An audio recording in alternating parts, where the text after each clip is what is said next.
বাংলাদেশ স্বাধীন হয়েছে, সেই স্বাধীনতার পেছনে কিছু সুনির্দিষ্ট কারণ ছিল। জাতি একটা জায়গায় একমত হয়েছিলেন যে কয়েকটা ঘটনা এই জায়গাগুলো ঠিক করতেই হবে। সেটার মধ্যে সবচেয়ে বড় হচ্ছে ভারতকে এই দেশ থেকে বিতাড়িত করতে হবে।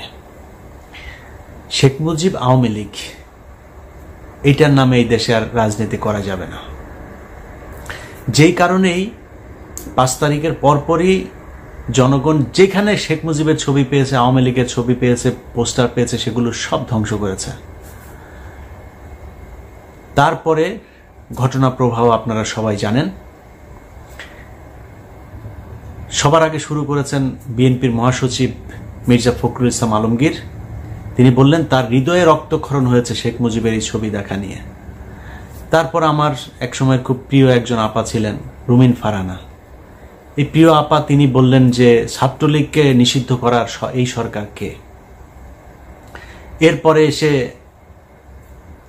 2 দিন আগে রুহুল কবির রিজভী বলে ফেললেন শেখ মুজিবের এই ছবি এখান থেকে সরানো হোক, এটা আমরা চাই না। এগুলোর পেছনে কি কারণ সেটা বাংলাদেশের মানুষ পরে জানবে বা পরে জানানো হবে। কিন্তু একটা জিনিস মাথায় রাখতে হবে, বিএনপির ডাকে কিন্তু এই দেশের মানুষ রাস্তায় নামে নাই। আসলে এটা মনে রেখে তারপরে কথাবার্তা বলতে হবে। এবং আমরা কিন্তু বিএনপির পয়সায় জীবনের ঝুঁকি নিয়ে পরিবারকে বিপদে ফেলে বিদেশে বসে কথা বলি নাই। দুঃসময়ে যেহেতু বিএনপির সাপোর্ট নেই নাই, সুসময়ে বিএনপির সাহায্য নিয়ে, বিএনপির কাছ থেকে টাকা পয়সা নিয়ে বিএনপির পক্ষেই কথা বলতে হবে। এটা আমাকে দিয়ে অন্তত সম্ভব না ইনশাআল্লাহ। আল্লাহ যদি মস্তিষ্কটা যদি ঠিক রাখেন, ওইটা আল্লাহর রহমতে কোনোদিন করব না। এই মগজ বিক্রি করে খাবো না। যেটা মনে করি, যেটা চিন্তা করি, ওইটা মৃত্যুর আগ পর্যন্ত ওই জায়গাতেই থাকবো। বাংলাদেশের মানুষ শেষ দিন পর্যন্ত দেখবে ইলিয়াস হুসাইন যেখানে ছিল সেইখানেই থাকবেন।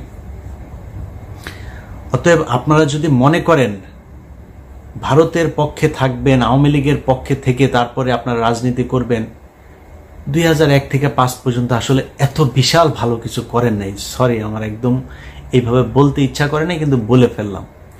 এত ভালো কিছু করেন নাই যে আপনাদের জন্য বাংলাদেশের মানুষ রাস্তায় নামবে। এই যে আপনার দলে এত কোটি কোটি বিএনপি করা মানুষ জীবনের ঝুঁকি নিয়েও এই আন্দোলন করেছে, এই আন্দোলনের ভেতরে জীবন দিয়েছে। অর্ধেকই তো হবে বিএনপির লোকজন, তাই না? জীবন দিয়েছে তারা না আপনাদের এই ভারত প্রীতি আর আওয়ামী প্রীতির জন্য জীবন দেয় নাই। আপনারা যদি নাকি জনগণের সামনে স্পষ্ট করতে না পারেন, তাহলে আমরা কনফিউজড হব। আপনাকে স্পষ্ট একটা পক্ষ অবলম্বন করতে হবে। আপনি ভারতের পক্ষে, আওয়ামী লীগের পক্ষে নাকি না, এটা আমাদের জানা খুব জরুরি। এই মুহূর্তে কনফিউজড হয়ে থাকলাম, বাট আমার মনে হয় খুব সহসায় আমরা এটা জেনে যাব, তখন আমরা আমাদের মতামত জানাই দেব। এই দেশের মানুষ, যারা সাধারণ মানুষ আপনাদেরকে ভোট দেয়, রাজনীতি করে না, তারাও না আওয়ামী বিরোধিতা করে, তাই বিএনপির দলে ভোট দেয়। এমনিতে বিএনপি করার কোনো কারণ নেই, অন্য কোনো কারণ টারণ নাই আসলে ওইরকম। তো সেই জায়গাটা যদি নষ্ট করেন না, তাহলে সামনে বিপদ হবে। কয়েকটা জায়গা যদি বলি যে এই যুদ্ধটা কেন হয়েছিল, বিডিআর হত্যাকাণ্ড, সেটার বিচার হইতে হবে। কমিটি গঠন করার কথা বলা হলো, এখন পর্যন্ত কিছুই করা হয় নাই। কয়দিন আগে স্বরাষ্ট্র উপদেষ্টা বললেন ওইটা নিয়ে এখনো তারা চিন্তা ভাবনা করছেন, ফাইনাল কিছু হয় নাই। এই জন্য আপনাদেরকে ক্ষমতায় বসায়নি। পরের দিন উচিত ছিল বাংলাদেশে কোথায় কোথায় রয়্যাল এজেন্ট আছে সব কটার এই দেশ থেকে বাইর করা হয় নাই। বিডিআরের নিরীহ সৈনিকরা তারা জেলখানায় আছে, এখন পর্যন্ত বের করে নাই। উচিত ছিল পরের দিন তাদেরকে যেইভাবেই হোক, জেনারেল অ্যামনেস্টি হোক আর যেইভাবে হোক, তাদেরকে করে দেয়া। করা হয় নাই। আলেমদেরকে বের করে দেওয়া দরকার ছিল, করা হয় নাই। এই ছাত্ররা এখন পর্যন্ত হাসপাতালে আহত অবস্থায় আছে, চিকিৎসার টাকা নাই। আপনারা সরকার থেকে কোনো সহযোগিতা করেন নাই এখন পর্যন্ত। গতকালকেও এক পত্রিকাতে নিউজ দেখলাম, যারা নিহত হয়েছে তাদের পরিবারকে এই স্যাবলামো করে 2 লাখ 5 লাখ না, অন্তত 5 কোটি করে টাকা দেওয়া উচিত। তারা এই দেশ স্বাধীন করেছে, দেওয়া হয় নাই। বাংলাদেশে গেল 15 বছরে ব্যাপক লুটপাট হয়েছে এই বিদ্যুৎ খাত নিয়ে। সেই জ্বালানি খাতের এখন পর্যন্ত একটা মামলা হয় নাই। আপনি এই নাম কি আপনার দরবেশ বাবা সালমান এফ রহমানের বিরুদ্ধে মামলা হচ্ছে নীলক্ষেতে, সে এক ব্যবসায়ীকে পিটিয়ে মেরেছে। আরে ভাই, এই মামলায় তো সে তার কিছু হবে না, কারণ ওই কাজ তো সে করে নাই। সে যেটা করেছে সেটা দিয়ে 500 বছর তাকে জেলখানে আটকে রাখা সম্ভব, 500 বার তার ফাঁসি হইতে পারে। সে হত্যা করেছে এই দেশে মানুষ। কাকে করেছে জানেন? এই যে শেয়ার বাজার আছে না, এই শেয়ার বাজারে ক্ষতিগ্রস্ত হয়ে সুইসাইড করেছিল কয়েকজন মানুষ, মনে আছে? তাদের হত্যা মামলা হইতে হবে এর বিরুদ্ধে। যেই পরিবারগুলো শেয়ার মার্কেটে ক্ষতিগ্রস্ত হয়েছে তাদের টাকা ফেরত দিতে হবে। তার সব প্রপার্টি বিক্রি করে নিলামে তুলে তারপরে সেই পরিবারগুলোর কাছে টাকা ফেরত দিতে, যেই ব্যাংকের টাকা আত্মসাৎ করেছে সেই ব্যাংকের টাকা ফেরত দিতে হবে। হচ্ছে কিছুই হচ্ছে না। শুনেছেন এখন পর্যন্ত? এই যে বিদ্যুৎ খাতের মিটার আপনার ডিজিটালাইজেশনের মাধ্যমে, প্রিপেড মিটারের মাধ্যমে যে কয় ইউনিট খরচ হচ্ছে কোনো কিছু জানা নাই, যা মন চাচ্ছে কাটে নিচ্ছে। সে মিটারের ব্যাপারে কোনো ব্যাপার হয়েছে এখন পর্যন্ত? কিছু করা হয়েছে? করা হয়নি। প্রবাসী লাউঞ্জ তৈরি করছে। আরে ভাই, পাছার চামড়া লাল হয়ে যায় বাইরে কাজ করতে করতে। 10 বছর 15 বছর বউ পোলাপান থুয়া মধ্যপ্রাচ্যে মানুষ বিদেশ খাটে, তার 5 মিনিট এয়ারপোর্টে যায় না, তার বসতে ইচ্ছা করে না। কখন সে পরিবারের কাছে যাবে তার ওই চিন্তা। আপনি এই বালের ভিআইপি লাউঞ্জ টাউন্স, প্রবাসী লাউঞ্জ টাউন্স করে তো লাভ নাই। তাদের জন্য দরকার ছিল 5 লাখ টাকা লাগে সৌদিতে যাইতে, ইন্ডিয়া থেকে যেতে লাগে 70,000। আমার দেশ থেকে কেন 70,000 টাকা একজন মানুষ সৌদিতে যেতে পারবে না? এইটা তার দরকার। একজন মানুষ বিদেশ যেতে চায়, তার পাসপোর্ট করতে কি কি সমস্যা হয় সেই সমস্যার সমাধান করেন। তার বিদেশ যেতে লোন দরকার, যেটা শ্রীলঙ্কা, নেপাল এইসব দেশগুলো করে, তার লোনের ব্যবস্থা করেন, বিদেশ পাঠানোর ব্যবস্থা করেন, মানুষ কাজ করে আপনাকে টাকা দিবে। এই প্রবাসীদের ব্যাপক অবদান আছে, সেই মানুষগুলির পাশে আপনারা এখন পর্যন্ত দাঁড়াইতে পারেন নাই। অতএব বটম লাইন হচ্ছে, এই সরকার একটা ব্যর্থ সরকার, কিচ্ছু করতে পারেন নাই।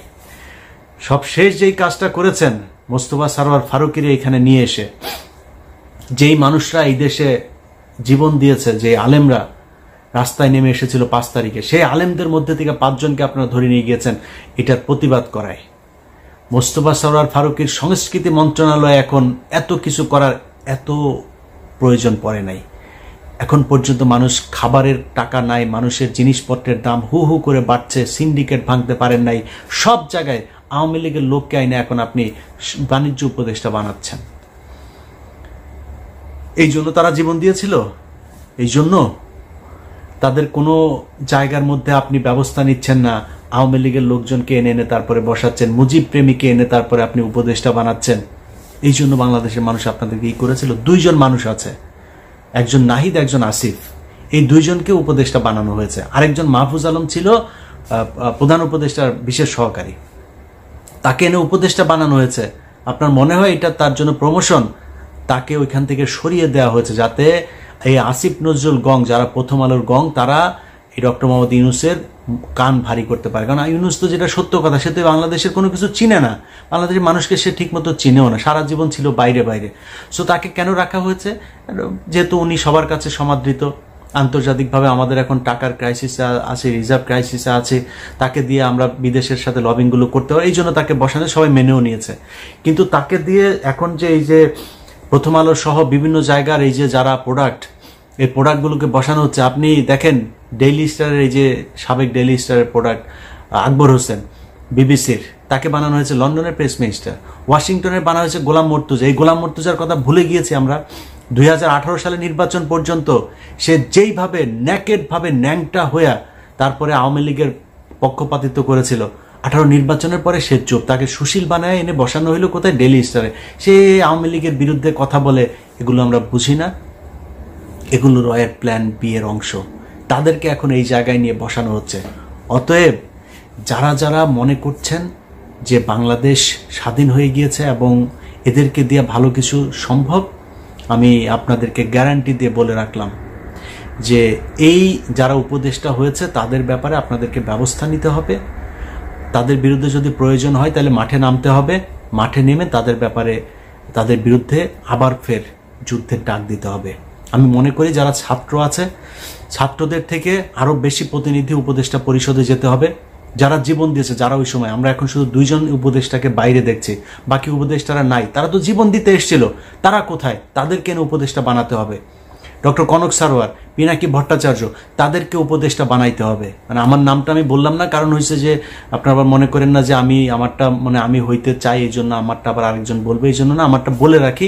এটা হচ্ছে আমি আপাতত দেশে যাচ্ছি না, এই কারণে আমার কোনো উপদেষ্টা হওয়ার যোগ্যতাও যদিও আমার নাই, বা কোনো পদে দিতে চাইলেও আমি সরকারের কোনো পদে যাব না, এই সরকারের কোনো সুযোগ সুবিধা আমি নিব না। সো আমি যাচ্ছি না আর কি। যে কারণে আমার মনে হয় এই মুহূর্তে একজন মানুষ আছে, আসিফ মাহতাব থেকে শুরু করে এই ডক্টর কনক সারোয়ার, পিনাকি ভট্টাচার্য সহ যারা ওই সংগ্রামে সরাসরি সরকারের বিরোধিতা করেছে, যারা জীবন বাজি রেখেছে, নিজেকে বিপদে ফেলেছে, তাদেরকে উপদেষ্টা পরিষদে আনতে হবে। আর এই বুইরা খাটাসের বাচ্চাগুলো যেগুলো আছে এখন উপদেষ্টা, এদের মধ্যে কেউ কেউ যদি জ্ঞানী থাকে বা আমলা টামলা তো কিছু লাগবে, ওদেরকে পরামর্শক হিসাবে রাখা যাইতে পারে। এর বাইরে জায়গা ছেড়ে দিতে হবে যুবকদের সামনে, কারণ এই যুবকরা তারা এই দেশ স্বাধীন করেছে। আপনার যদি কোনো কিছু পরামর্শ দেওয়ার থাকা, আপনি অ্যাডভাইজার হিসাবে থাকেন, ওই উপদেষ্টার অ্যাডভাইজার, আপনি সরাসরি উপদেষ্টা হইতে পারবেন। কারণ এই বুড়ার বাচ্চাগুলো একটা আজ পর্যন্ত কোনোদিন এই 15 বছরের শাসন আমলে একটা হাঁচি দেয়নি। একমাত্র ডক্টর মোহাম্মদ ইউনূস, তার বিরুদ্ধে তাও শেখ হাসিনা মামলা করেছিল, তাই তার সাথে ব্যক্তিগত বিরোধ ছিল, এছাড়াও শেখ হাসিনার সাথে তার কোনো সমস্যা ছিল না। বাকিগুলো যেগুলো আছে তাদের সাথে কোনো সমস্যাই ছিল না, বরং বেশিরভাগই এই শেখ হাসিনার কথা শুনে তারপরে তারা কাজ করেছে। অতএব তারা উপদেষ্টা হবে কিসের জন্য? উপদেষ্টা যারা জীবন দিতে চেয়েছে তারা হবে, যারা স্বাধীন করেছে তারা হবে। অতএব একদম আমাদের বক্তব্য স্পষ্ট, এই জায়গা যতক্ষণ পর্যন্ত ঠিক না করা হবে ততক্ষণ পর্যন্ত যুদ্ধ চলতে থাকবে। এবং গত এই 2-3 দিনের যে অবস্থা, তাতে প্রকাশ্যে বলে রাখলাম, আমরা এখন থেকে আবারও বিপ্লবী। এই সরকারের কোনো কাজে কোনো ধরনের সহযোগিতা আমরা করতে চাই না, আমরা সব কিছুতে তাদের বিরোধিতা করতে চাই, যতক্ষণ পর্যন্ত না এই উপদেষ্টা ফারুকী, বশির সহ যারা আওয়ামী লেসপেন্সার যারা আছে তাদেরকে বাদ দিতে হবে, এবং ছাত্রদেরকে ডক্টর কনক সারোয়ার, পিনাকি সহ ছাত্রদের থেকে কয়েকজন প্রতিনিধিকে সেখানে নিতে হবে, এবং মাহফুজ আলমকে আবার ফের প্রধানমন্ত্রী বিশেষ সহকারী হিসেবেই নিতে হবে, এবং নাহিদ এবং আসিফ তাদেরকে আরও ক্ষমতা দিতে হবে, তারা যেন সংখ্যা লঘু হয়ে না থাকে। আসিফকে আমরা দেখেছি একমাত্র সবচাইতে বেশি তিনি ভোকাল ছিলেন এই শেখ মুজিবের ছবি টবি এগুলো সরানোর ব্যাপারে, তাকে কর্নার করে রাখা হয়েছে। তাকে আরও ক্ষমতা, যেই সব ইয়েগুলোতে আছে, সেটা হতে পারে স্বরাষ্ট্র, হতে পারে অন্য এই ধরনের প্রভাবশালী কোনো একটা ইয়েতে তাকে দিতে হবে। আগেই বলেছি যে এদেরকে দিয়ে যদি মনে করেন এদের হয়তো অভিজ্ঞতা নাই, অভিজ্ঞতার জন্য পাশে তাদের ইয়ে থাকুক, কিন্তু মূল পদে তাদেরকেই থাকতে হবে, এটা আমাদের বক্তব্য। এবং আমি হাসনাত এবং ঝার্জিস তারা যে আন্দোলনের ডাক দিয়েছে, আবারও সেই আন্দোলনের সাথে একাত্মতা ঘোষণা করছি, এবং বাংলাদেশের মানুষের কাছে আমাদের অনুরোধ থাকবে, তারা যখন যেটার ব্যাপারে আপনাদেরকে বলবে, আপনারা বাংলাদেশের জনগণ তাদের পাশে থাকবেন, কারণ আপনাদের সরকার এটা না। এরা আবারও ভারতের সেই কুচক্রী মহলকে এই উপদেষ্টা মণ্ডলীতে ঢুকিয়ে, তারপরে আপনি ফারুকের অবস্থাটা শুধু দেখেন। ফারাজ নামের যে সিনেমা তিনি করেছিলেন সরাসরি ভারতের টাকায়, এবং সেই সিনেমাটা মুক্তি পেয়েছে আগে ভারতে, বাংলাদেশে মুক্তি পেতে দেওয়া হয়নি। তারপরে ভারতে অনেক সমালোচনার পরে দাড়ি টুপিকে বিকৃতভাবে উপস্থাপন করা হয়েছে, এবং তার বিভিন্ন নাটক সিনেমাগুলোতে এই পর্যন্ত এই দাড়ি টুপির পেছনে দাঁড়িয়ে একদম 24/7 গাঁজা খাওয়া একটা ছেলে হচ্ছে এই লোকটা, এই যে ফারুকী। বিশ্বাস না করলে এটা জিজ্ঞেস করেন যারা যদি মিডিয়াতে পরিচিত, 24/7 গাঁজার উপরে থাকে, এবং বিকৃত যৌনাচার এই ব্যক্তি, সরাসরি লেসবিয়ান, তারপরে গে, এগুলোকে প্রমোট করেন, এবং তার বিভিন্ন নাটক সিনেমাতেও এগুলো তিনি প্রমোট করে থাকেন। পরকীয়া থেকে শুরু করে যত ধরনের অসামাজিক কার্যকলাপ, বিকৃত রুচি, বিকৃত কথাবার্তা, বিকৃত গালি এই নাটকের মধ্যে প্রমোট করা ব্যক্তি হচ্ছে এই ব্যক্তি। তাকে এনে উপদেষ্টা পরিষদে বসানো হয়েছে। সো এই সব কিছুই হচ্ছে বাংলাদেশের বিরুদ্ধে, বাংলাদেশের ইসলামের বিরুদ্ধে এবং ভারতের পক্ষে। তবে আপনাদেরকে এই যুদ্ধে, যেটা আগেও আমরা জানি যে স্বাধীনতা অর্জনের চেয়ে রক্ষা করা কঠিন, আমার মনে হয় রক্ষা করার সেই কঠিন যুদ্ধটাতে আপনাদেরকে প্রস্তুত থাকতে হবে। আল্লাহ হাফেজ।